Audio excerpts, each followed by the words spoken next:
going to be a quickie.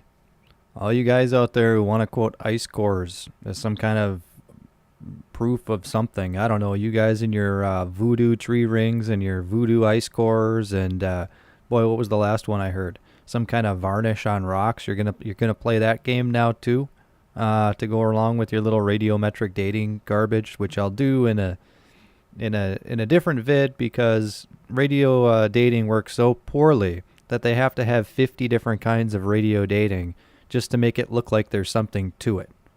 But they're all garbage. I'll get to that in a different thing. This one here is just going to be on ice cores because it's really simple and quick, and I can copy and paste it. And yeah, so here we are. Ice core dating is when they drill a core into a glacier. This is the Wikipedia here. This is the general stuff going on with ice cores. They also radio date the cores, and they can tell some good science from some of this stuff, but telling how old the stuff is not one of them. Okay, and here's why. So here you got your core sample. They take a core sample as like 20 to 40 feet long, a couple inches wide, and they get them from the polar ice caps where there's no pollution and all this stuff, right? Antarctica and Greenland, okay? Or other high mountain glaciers, wherever. But Antarctica and Greenland, okay?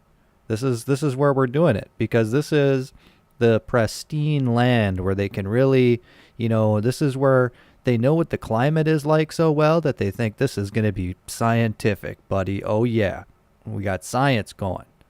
So we look down through here. You can kind of get the gist of what they're doing. You're welcome to go to Wiki and read it yourself. You can see the guy over here sampling his ice cores, and this is what the cross section of a core looks like. And see what they do is they count the rings. It's like a tree, right? Look at that. Look at this. Okay, ice core. Depth with clearly visible annual layers. Look at that. They tell you right there. See, just like they say in the tree, well, if a tree's got a ring, it's got to be exactly 1 year, right? Right? It's got to be. Just because there's a line there, it's got to be a year. It can't mean, it warmed up and cooled down and warmed up and cooled down. Can't mean that. No. This has got to be spring and fall. Got to be. It says right here on Wikipedia. Clearly visible annual layers. See? Now, the reason this is total garbage science, okay, as if you couldn't just look at it and say that, you get this stuff in the pond outside, okay? You can go in any city that gets snow, and any place you get snow and ice, anywhere, and you're going to get rings. It may not be as pretty as this, but you're going to have a couple of layers. I live in Minnesota. I'll just let the cat out of the bag there. We get crap like this all the time. So this is junk science. In my mind, already off the top of I don't even need to research it. But for the benefit of the people watching the video here, these are not annual layers. And here's the proof. Glacier Girl. What is Glacier Girl? Glacier Girl is an airplane that ran out of fuel. There was actually a few of them. There was 3 planes that ran out of fuel. Over where is this? Where is this? Greenland ice sheet. Remote Greenland ice sheet. It was on a glacier in Greenland. That's why they call it Glacier Girl. Okay? July 1942. Okay, it had to make a forced landing and it landed on the glacier. Okay, they decided to dig it back up in 1992. So 50 years later, they decided to go out and go dig it up. It was in 260 feet of ice. And it was found in the exact same position. These planes, all of them, were in the exact same position as they were when they crash landed. So in 50 years, they went down 260 feet. Okay? In 50 years. They had to dig a little tunnel, like a little 4-foot hole, and go down 260 feet to pull these things out.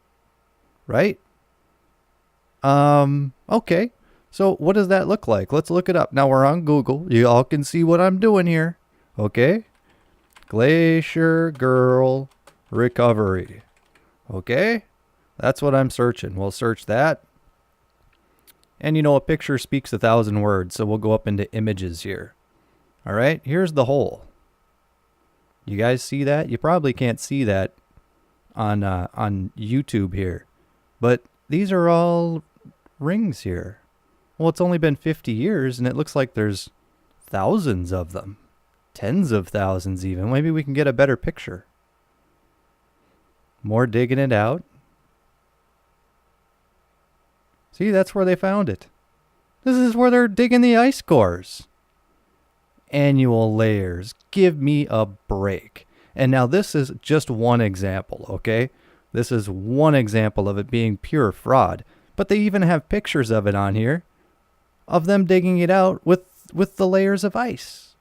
Now, could you imagine you take a core sample of that? They're going to say that Glacier Girl is, 300 million years old because of the ice rings.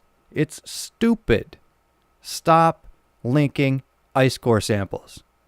Stop it. It's stupid. P-38s are a pretty cool plane, though. What do you think of that? Pretty nice looking. So, there you have it. 50 years. It sunk 260 feet, and it remained in the original position. It was just exactly the same as the way it had crashed.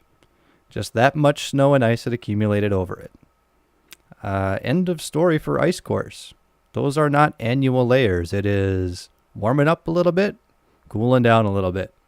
The people that live in these areas tell you that they can get multiple ice layers forming on stuff in the same day. And obviously, 260 feet, yeah, that's probably going to happen depending on the conditions. So this stuff here, this 1,800 meters of annual layers is garbage. Don't ever link this crap to me, because you're a fool if you believe that this is science. And that's about all I got.